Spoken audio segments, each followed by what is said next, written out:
오브란이 스님에게 봉투와 손편지를 건네고 있었다. 국가배상 돈 받으시면 이 봉투 주소로 이 편지와 함께 보내주세요. 알겠다.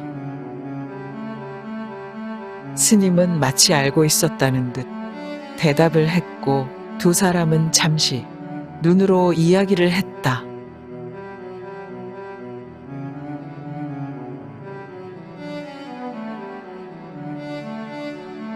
앞마당에서 의자를 놓고 오브런과 초령이 나란히 앉아 서로 바라보며 오랜만에 미소를 짓고 있었다. 뒤에서 스님이 이발기와 가위를 들고 불안의 머리를 깎기 시작했다. 옆에 이초령도 순서를 기다리며 불안을 바라보고 미소를 짓고 있었다. 그 미소가 마치 어린 아이 같았다. 이발을 하던 불안이 갑자기 나지막한 목소리로 말을 했다. 스님, 저는 다시 태어나고 싶지 않아요. 너는 다시 태어나지 않을 거야. 불안은 돌아오지 않는다 라는 뜻이란다. 다시 돌아온다는 윤회를 넘어서는 상극의 의미. 모든 걸 다 이룬 자는 돌아올 이유가 없는 거지. 너에게 이 이름을 준 내가 큰 잘못을 한 것 같다. 저는 무엇을 잃은 건가요?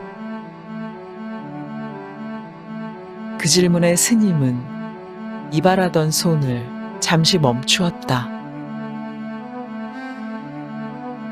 그리고 마치 머리를 쓰다듬듯 불안의 머리를 만지며 대답했다.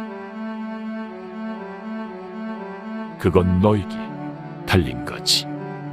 사랑이냐, 정이냐, 분노냐, 너만의 욕망이냐. 오불환이 큰 숨을 내쉬었다. 그때 옆에 이초령이 불안의 손을 움켜쥐었다. 불안이 고개를 돌리고 미소를 지으며 초령의 머리를 쓰다듬었다. 초령은 그 손을 꽉 움켜쥐었다. 괜찮아.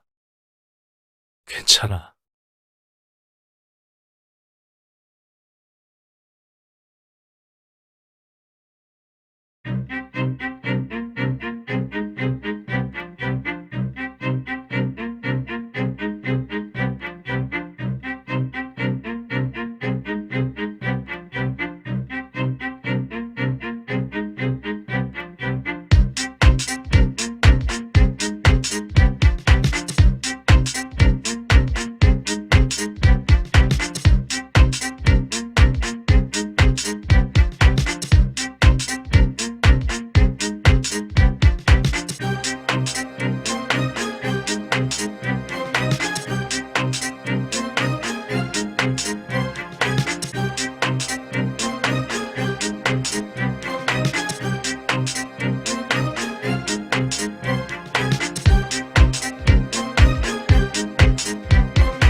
최 기자가 절 입구에 들어서고 있었다. 양 눈빛이 어둡고 눈에 슬픔이 가득했다. 그리고 잠깐 멈춰서서는 백에서 오브런이 보낸 수표와 편지가 들어있는 봉투를 꺼내 손에 움켜쥐었다. 그녀는 법당과 암자까지 살폈으나 오브런을 찾을 수 없었고 불당을 정리하던 동자승에게 행방을 묻고서야 비로소 불안의 위치 정보를 들을 수 있었다. 최 기자는 동자승이 알려준 대로 뒷산 중턱의 절벽까지 이동했다. 그러는 동안에 그녀는 계속해서 중얼거리며 혼잣말을 했다. 국가배상금을 왜 나한테 보내? 그냥 두지 않을 거야, 불안 씨. 그녀가 뒷산 중턱의 절벽으로 다가갔을 때 그 가장자리에서 오브런이 하늘을 올려다보며 서 있었다. 최 기자가 다가가는데 몇 걸음 옮기다 장벽에 마주한 듯 자리에 멈춰서고는 움직이지 못했다. 하늘을 슬픔과 분노의 표정으로 보고 있던 오브런의 손에는 스페인 남아 권총이 들려 있었다. 게다가 오브런의 몸 주변에서는 알 수 없는 위압감이 떠돌고 있었고 놀람과 충격으로 최 기자의 두 눈은 커다랗게 변해 있었다. 불안 씨! 최 기자의 목소리가 울려 퍼지자 오브런은 천천히 고개를 돌렸다. 그리고 목소리의 주인공인 최 기자를 마주하고는 미소를 지었다. 여전히 끈질기고 언제나 포기하지 않으시는군요. 불안 씨! 미안해요. 내가 아니라 당신이었어야 했는데. 최 기자는 간신히 마음을 추스리고는 오브런에게 천천히 다가가기 시작했다.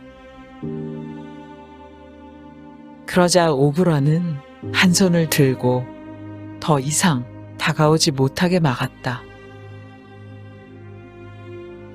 부탁이에요, 최 기자님. 그때 최 기자 뒤에서 이초령의 울부짖음 소리가 들려왔다. 그리고 스님이 달려와 이내 이초령을 끌어안고 뒤돌아섰다. 오브런은 그런 세 사람을 깊은 슬픔의 눈으로 바라보다가 방아쇠 구멍에 손가락을 넣고 스페인 남아 권총을 빙글빙글 돌리기 시작했다. 초령이 가장 좋아하는 영화의 한 장면이었다. 그러다 오브런은 돌리던 총을 다잡고 자신의 머리에 겨누고는 하늘을 노려보며 생의 마지막 목소리로 외쳤다. 죄를 졌으면 벌을 받는 거다. 총소리가 사찰 절벽에 커다랗게 들렸고 메아리 치듯 허공 저쪽 너머에 계속해서 울려 퍼져나갔다. 최 기자는 그 자리에서 무너지듯 주저앉았다. 총소리가 잦아들자 이번에는 초령의 울음과 비명소리가 울려 퍼졌다. 최 기자 집안에 음악이 잔잔하게 흐르고 있었다. 그녀가 앉아있는 소파 탁자에는 푸른색의 와인병이 덩그러니 외롭게 놓여 있었다. 자세히 보면 와인병에는 메모가 붙어 있는데 그녀는 그 메모를 잡아떼고 곧바로 병마개를 따고는 와인을 잔에 따라 마시기 시작했다. 취기가 도는 걸까? 그녀의 두 눈이 마치 깊은 바다색을 품기 시작하더니 그녀는 흰 백지에 글을 쓰기 시작했다. 그 소파 옆에 그녀가 늘 잠옷처럼 신었던 운동화가 가지런히 놓여 있었다. 최 기자 집 현관문이 잠금 장치가 부서진 채로 개방되어 있었다. 거실에는 지휘관 검사가 우두커니 망연자실한 채로 서 있었고 그 주위로 소방대 구급대원들이 분주하게 움직이고 있었다. 5분 안에 총기 자살을 목격한 최 기자가 걱정된지 검사는 최 기자가 연락이 되지 않자 최 기자의 집으로 찾아온 거였다. 소파 탁자에서 손으로 쓴 백지를 발견한 지 검사는 내용을 읽기 시작했다. 그건 최 기자가 오브런에게 보내는 편지이자 마지막 기사였다. 그가 문장을 읽어 내려갈 때마다 표정에서 점점 슬픔과 분노가 차오르며 눈을 감고 입을 앙다물었다. 잠시 후 지 검사는 허공을 똑바로 노려보며 말했다. 도대체 몇 명이 죽어야 되는 거냐? 오브란 씨에게 당신의 편지에 답장을 보냅니다. 그날 저를 찾아간 이유는 고맙다는 말을 하고 싶었어요. 내가 지금까지 살 수 있었던 건 박장충이 숙죄하는 걸 기다리는 게 아니라 그가 합당한 처벌을 받는 걸 보고 싶었던 거였어요. 오늘 저는 운동화를 벗고 잘 수 있을 것 같아요. 고마워요. 그래도 브란 씨, 우리가 이긴 거죠? 탁자에 가지런히 놓여있는 유골함 2개가 보였다. 그 유골함을 정성스럽게 닦은 이철영은 유골함들 옆에 빈 공간에 자신의 손을 올려놓았다. 그 다음 그는 합장을 하고 기도를 올렸다.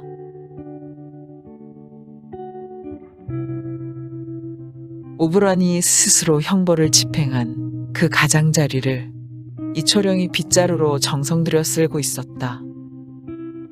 그가 매일 아침 가장 먼저 하는 일과였다. 그는 빗자루로 가장자리를 쓸면서 조금씩 절벽으로 다가가고 있었다.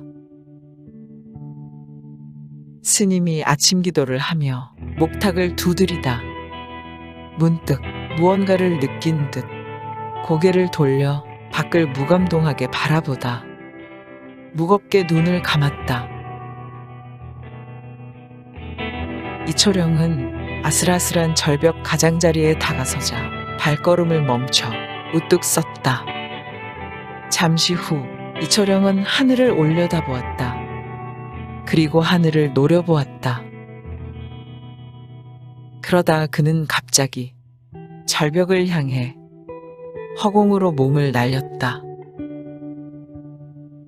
주인을 잃은 빗자루는 잠시 휘청대며 방황하다 바닥에 힘없이 쓰러졌다.